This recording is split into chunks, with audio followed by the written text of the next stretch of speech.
afternoon, welcome to this special edition of Talk Time, India Votes 2019 series. My guest today is Dr Mukul Sangma, former Chief Minister of Meghalaya, veteran Congress leader, and now of course the Congress candidate for the prestigious Tura Lok Sabha seat. Dr Mukul Sangma, welcome to Talk Time. It's a pleasure. Thank you. Dr Mukul Sangma, you never applied for the Tura Lok Sabha seat, yet you are in the fray. Why has the Congress High Command decided to field you for Tura? It's just a felt need. Sure, the party definitely has to respond to the aspirations and expectations of the people of the nation. And obviously, keeping that in mind, the party collectively under the leadership of our Honorable Congress President decided that, okay, you must be there, a part of the team. Let's respond to the call of duty and look at how best we can serve the nation. So I'm responding to call of duty. Okay, you say it's the call of duty, but you have been performing this call of duty on a number of occasions in the last several years that you have been a part of the Congress party. Never when one responds to the call of duty, there's so much of joy in serving, there's so much of joy in giving. Right. I'm sure you will agree that rather than being a recipient, a giver has lots of joy. So I think I'm there, I'm destined to serve. You see, Dr Mukul Sangma, your main opponent, Ms. Agatha Sangma of the NPP, is a veteran in this format of the election. How do you look at the fight panning out in the coming days? I will put it that way, that this fight is against the BJP and their conglomerate. You are aware of the strategy that the BJP has adopted. You have also been a part of the media which has covered the recent meeting of the NEDA, where the leaders of BJP and the chief ministers of various northeastern states who are part and parcel of NEDA have attended and their strategy adopted together. So we are fighting against the combined effort of BJP and their agents. So it's not just one candidate. That's why the call of duty is required to be responded by people like me who are in the Congress. Because our intention is to ensure that, okay, BJP is stopped from further proceeding with their agenda which are anti-people, agendas which are not acceptable to the people of the nation, and which will bring disastrous future for the nation. And the call of duty is to stop BJP from that. Now, are you saying that it is going to be an ideological battle? How easy or difficult is it going to be actually? Every election is election must be taken as a challenging electoral battle. And then the most important thing is to reach out to the people and ultimately tell them as to whether the people feel that it's time to stop BJP from proceeding ahead with their, that whole attitude of imposing things on the nation and various other factors which have been, the resultant fallout and outcome, which is going to be ultimately the main reason to vitiate the environment in the whole nation. I think people of the region, people of the state are quite aware of what's happening, and it is only important for us to actually enlighten about the agenda of the BJP. I'm sure you will agree with me when we talk about the agenda of the BJP. The agenda of the BJP that we are talking about is not the agenda of the BJP which they adopted today or yesterday. It's an agenda which they have adopted as per the dictates and directives of the RSS. And these agendas, when we refer to as the agendas of RSS, they have been there immediately after the independence. So we are talking about those agendas which ultimately, if allowed to be implemented by the BJP, it will bring a disastrous future for the nation. You see, Dr Mukul Sangma, generally, it is the Congress party that is accused of pursuing dynastic politics. But now, in a small state like Meghalaya also, some are saying that dynastic politics has come to take roots. For example, many would like to say that Agatha Sangma herself is a product of dynastic politics. How do you personally look at this? See, I will not put it that way. I think every individual has the conviction, their own respective convictions, and obviously, somebody's siblings, or even that way, in a khandan we call it in Indian term. I think if my parents have been privileged to serve people, I think I also draw inspiration to serve people. I think that's same for all of us. I think even for me, even for the late P.A. Sangma's family. So I will only put it that way, that I think it's not a question of somebody, interpreting it that way, that it's only because you are looking at your own khandan, that's why you are putting up candidates. I will not look it that way. But I think it's, the natural phenomenon that we see in our political spectrum across the nation, across the world. Okay, now rhetorics, are you not tired of rhetorics indulged in by politicians and political leaders and parties during election time? I'm asking this question and I want a blunt answer. You are, of course, known for your blunt replies. You speak your mind out, Dr. Mukul Sangma. I'm very happy to answer that. What is the purpose? What is the main reason behind this rhetoric and this strategy of the BJP, Congress Mukt Bharat? Okay, because they know that unless the Congress is weakened, they cannot actually proceed with their agendas, the anti-people agenda. The agendas which, as I have referred to you earlier, is not acceptable to the whole diverse socio-political spectrum of the nation. People coming from all this diverse background. And that's the reason why BJP need to see, okay, come what may, we need to weaken Congress. That is their agenda. That has been their whole purpose of, reaching out to the states, trying to grab power in states after states against the mandate of the people, even though they don't have the mandate. You have seen what has happened in Arunachal Pradesh.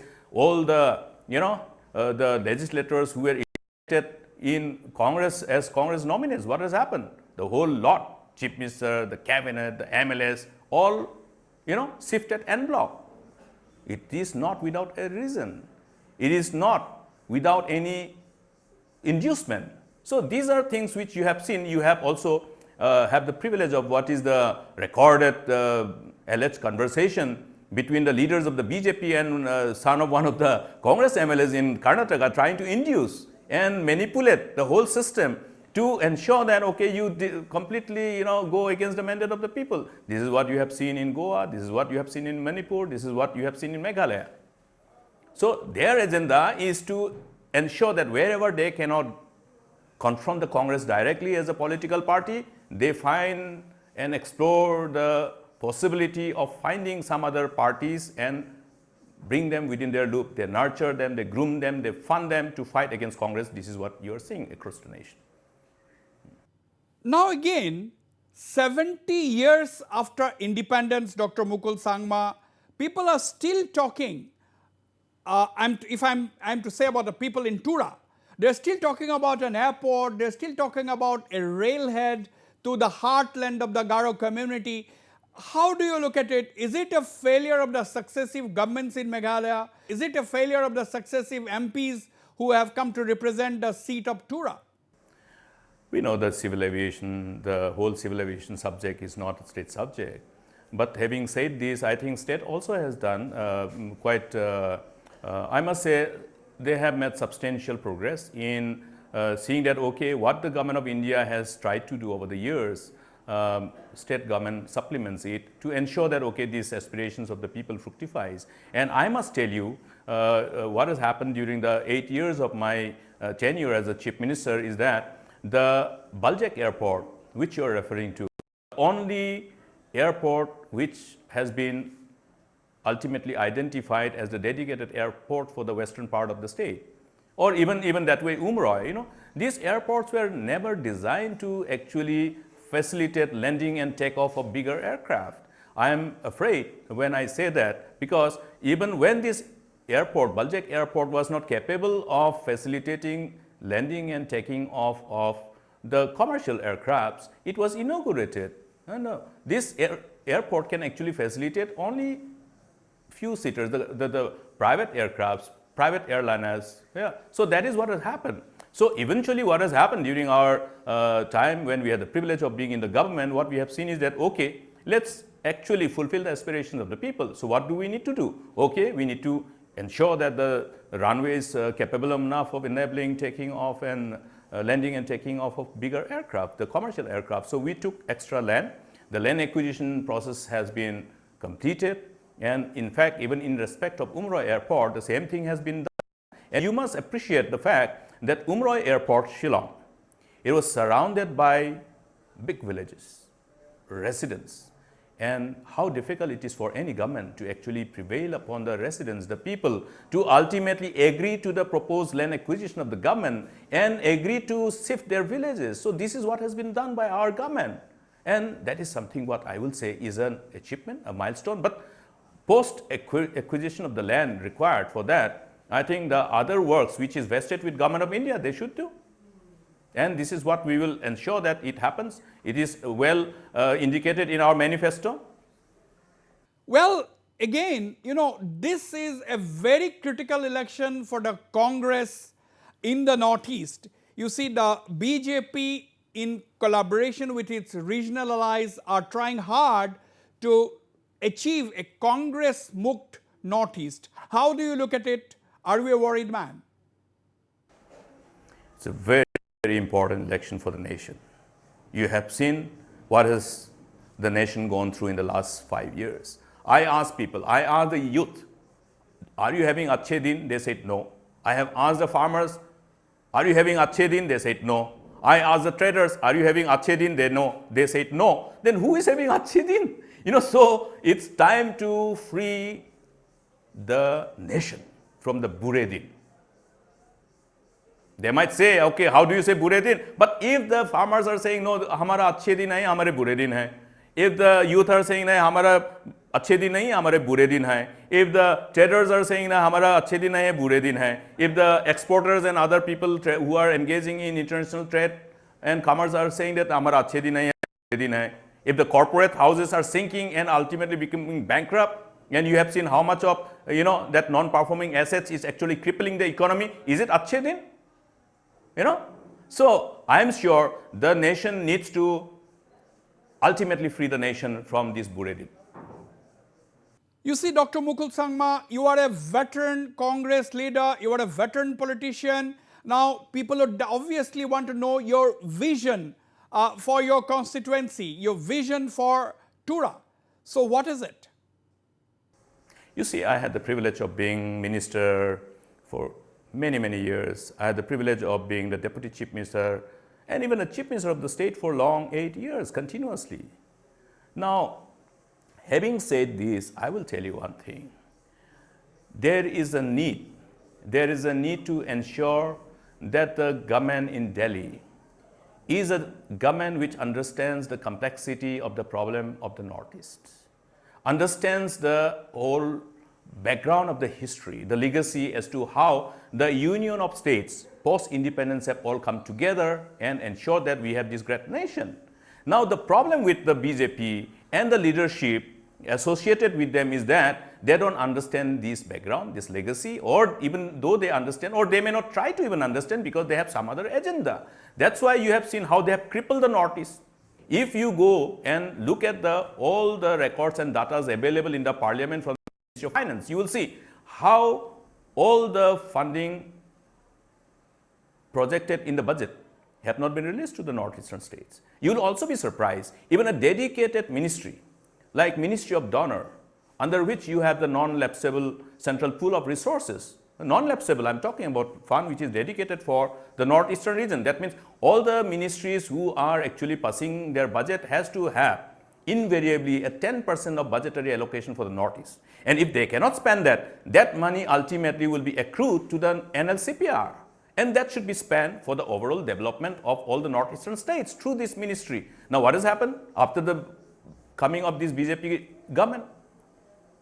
My dear friend, they have deprived all northeastern states from this, whatever was entitlement for the northeastern states, whatever was the entitlement of the people of the northeastern states. You have a statutory body like Northeastern Council. What has happened to Northeastern Council? Northeastern Council fund, the whole fund that is passed on to the states based on the priorities and other things identified and put up before the governing body of the NEC. There's no fund.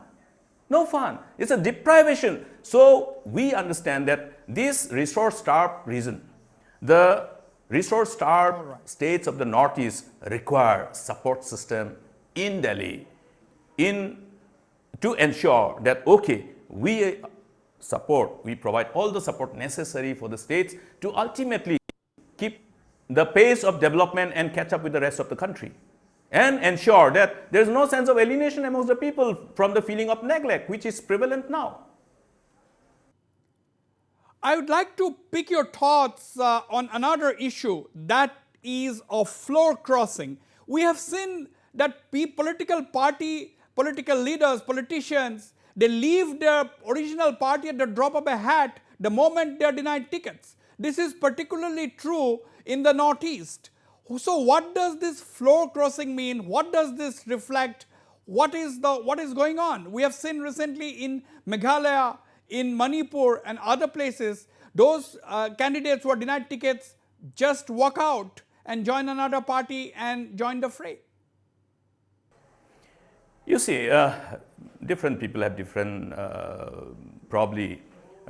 different intent of joining political parties. Now, if the resolve of an individual while joining the political party is determined by ideology and principle and a purpose, I'm sure that things would have been changed. But today, there are many self-centric leaders who join political parties. There are many self-centric leaders who are elected also, and that's why you see all the horse trading and then people succumbing to the, all inducement, all those horse trading activities of different political parties. You have recently seen what has happened in Meghalaya after the election. One of the Congress MLAs from Ranikor, he resigned immediately after a few months, and ultimately the seat fell vacant, and he was fielded by NPP because they knew, okay, if we can't reduce the number of the Congress by any means, then they will not be able to retain their government. So this is what is happening. So one part is the criminals who are actually engaging in this kind of unethical, unconstitutional practice. And it is precisely because of this type of, ideology-lacked political parties that you are seeing what is happening across the nation. Dr. Mukul Sangma, there are suggestions by many that this election is going to be a battle between Modi and the rest. Do you agree with this perception, or do you have a different take on this? BJP obviously always engage in propaganda, which ultimately camouflages their actual reality. What's the reality? Where is that Modi alone? You have seen what has happened in Maharashtra. They were so desperate to ensure that, okay, Shiv Sena doesn't, get from them, from their political alliance. You have seen what has happened in your Bihar, how they managed to actually ultimately prevail upon Nitish Kumarji, though initially they fought against each other on ideological background. What has happened? Where is the desperation? The desperation is with BJP. You have seen how they have gone to Tamil Nadu, whom they have allied with. They were alleging the political alliance partner of Tamil Nadu of allegation of corruption. Now, where is that? Obviously, the desperation for alliance is BJP. So it's not just Modi and conglomerate, I must say. Modi and conglomerate against Indian National Congress and all the political parties and the people who want to save this nation from disastrous future. Again, Dr. Sangma, you see, during an election, we often hear parties and candidates only talking against their opponents or rivals. My question is it not important for political leaders, nominees, and their respective party heads and others to also talk about what they are going to do? For example, I would definitely like to know what you are going to do from Tura rather than hear what you are talking against your opponents. What it should be, according to you? Precisely. I think we have exactly done this only, and then we demonstrate through action, not by saying what we want to do. We have shown what we want to do, and what we intend to do is actually done. And if you do auditing of what we promised and whether we could actually fulfill those promises, I think you will be quite happy to see that during our privilege of being in the government in the state, what we promised in 2013, we actually implemented Right. beyond what we promised. Similarly, what we promised during the parliamentary election in 2009, you see legislation after legislation, which has transformed the nation. All right. You talk about 2004 and the promises met. You see what are those legislative measures which has transformed the nation. You talk about the RTI. You talk about the Lokpal. You talk about the MGNREJs, how it has transformed. These are legislative measures through which we implement what we promise. It's not just rhetoric. It's not just executive order. So today you look at the telecom network. Who thought initially that, okay, every housewife will have every household will actually have mobile, and it goes beyond it. Every members of the families are having mobile phones today. These are all transformative changes that has come because of this initiative that was based on the promises that we made. So we had the privilege of interacting and consulting with various stakeholders across the nation. We have the manifesto committee of the Indian National Congress, which was the desire of our Honorable Congress President Rahul Gandhi ji. And I happen to be also part of this whole exercise, and we have divided into subcommittees. And I actually headed one of the subcommittees, which was assigned with some important sectors, including regional issues, the border issues, the migration and immigration issues, and also the state-center relations. And we were amazed. When we had this exhaustive exercise, I was drawn to those kind of situation where the migration and immigration. The problem of rather I must say the factors forcing youth to migrate from state to state: internal migration, interstate migration, and migration from within the country outside, or otherwise also you have the problem of migration and illegal immigration. All these things are happening. Now, why is it happening? And how we solve all these things are going to be reflected in our manifesto. It's already there. Okay. Now, I would like to, draw your attention to a very important issue in the Northeast. Now, my question is, do you think the issue of the Citizenship Amendment Bill, is it going to impact the elections? Because the BJP has made it very clear that if voted to power, they are once again going to reintroduce this bill and have it passed, because we have seen tremendous amount of opposition to this Citizenship Amendment Bill across the Northeast. How do you look at it? Now, I will put it this way: Citizenship Amendment Bill. Now, they actually tabled this bill, the proposed amendment of Citizenship Act, in 2016. I think, if I remember correctly, on the 19th of July 2016. Now, after that, what was the strategy? The strategy of the August House, the Lok Sabha, was that, okay, let it be referred to a standing committee. Now, what has happened? Right. Select committee. Then ultimately, what has happened is that, was there enough consultation? No, they were determined to pass the CAB. That's why in the Lok Sabha, they demonstrated their brute force. And what has happened? What has happened after that? The people of the northeastern region ultimately started realizing, oh, what type of political party this is, that it is so insensitive to the sentiments of the people. When you see people from state after state in the northeast are trying to prevail upon the people who are in power, the BJP leadership, including the Prime Minister, what did they do? They still try to impose it in the Rajya Sabha. Courtesy, the Business Advisory Committee in the Rajya Sabha. Rajya Sabha Business Advisory Committee also have senior members from Congress like Anand Sharma, Bhubaneswar Kalita, and others, and also few other senior members from other political parties. So they felt that it is not appropriate for the Rajya Sabha to ultimately consider discussion of this particular bill in view of the prevailing situation, the sentiments, strong resentment, strong opposition coming from all sections of people from across the northeastern region, and it will be disastrous for the nation. So let us not put it in the list of business. So it was not put in the list of business. But what happened? The leadership, BJP leadership, still prevail upon the chairman. They force it, and then they put as a supplementary list of bills to be considered. Now it's a different thing that because of frequent adjournment of the Rajya Sabha, they could not pass and the bill lapsed. But after that, they come and had the audacity to tell the people that come what may, if we are coming back to power, we are going to actually That is completely wrong. That is completely anti-people approach, and that is what is not good for the, what does not augur well for the integration of the nation. Finally, Dr. Mukul Sangma, what is your prediction?